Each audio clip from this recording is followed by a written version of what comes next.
Selamat pagi semuanya, saya Mas Parman Senturi dengan NIM 1808005 ingin menjelaskan tentang konsep pencatatan dari aset tidak berwujud dan kewajiban jangka pendek.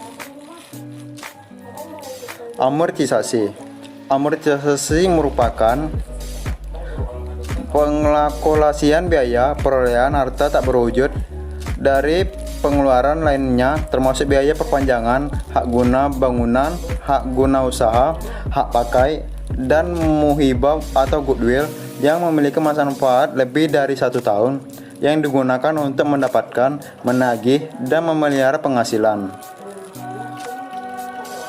Saat amortisasi dan pada akhir masa manfaat, investasi dapat digolongkan menjadi 2 jenis berdasarkan jangka waktunya. Penggolongan tersebut membuat investasi dibedakan menjadi investasi jangka pendek dan investasi jangka panjang. Berikut adalah penjelasan mengenai masing-masing jenis investasi.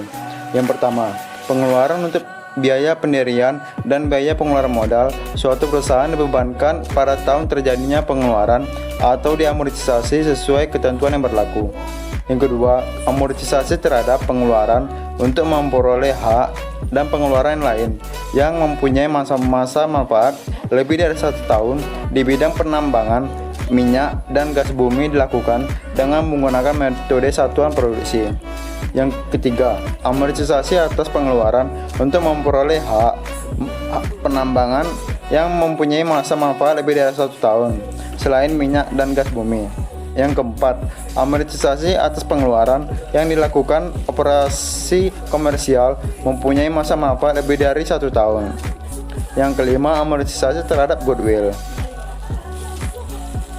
Mulainya amortisasi atas hak tak berwujud dimulai pada bulan dilakukannya pengeluaran, kecuali untuk bidang usaha tertentu yang diatur lebih lanjut dalam Peraturan Kementerian Keuangan Nomor PMK 240-PMK-03-2008, yaitu terbagi menjadi 3. Yang pertama, bidang usaha kehutanan, yaitu bidang usaha hutan, kawasan hutan, dan hasil hutan yang tanamannya dapat produksi berkali-kali dan baru menghasilkan setelah ditanam lebih dari 1 tahun.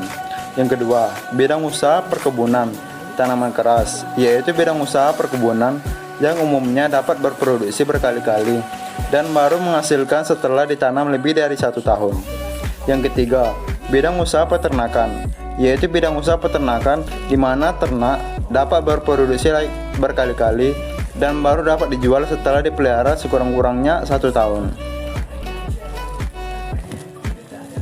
Mulainya amortisasi, yaitu terbagi menjadi 2. Yang pertama, metode garis lurus atau straight line method, yaitu metode yang digunakan untuk menghitung amortisasi harta tak berwujud yang dilakukan pada bagian-bagian yang sama besar dengan cara menetapkan tarif amortisasi atas pengeluaran selama masa manfaat yang telah ditetapkan sepenuhnya.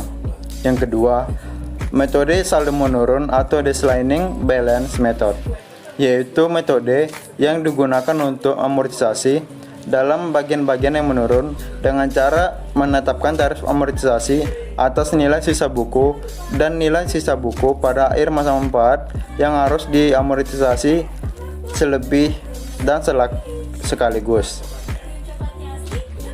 Masa manfaat dan tarif amortisasi harta tak berwujud. Berikut adalah masa manfaat dan metode amortisasi harta tak berwujud yang diperbolehkan secara fiskal. Terbagi menjadi 4 kelompok. Yang kelompok pertama dengan masa manfaat 4 tahun, garis lurus 25% dan saldo menurun 50%. Yang kelompok kedua dengan masa manfaat 8 tahun, tarif amortisasi garis lurus 12,5% dan saldo menurun 25%.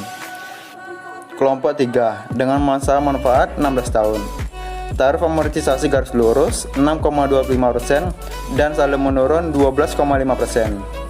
Kelompok keempat dengan masa manfaat 20 tahun, tarif amortisasi 5% garis lurus dan saldo menurun 10%. Kewajiban jangka pendek.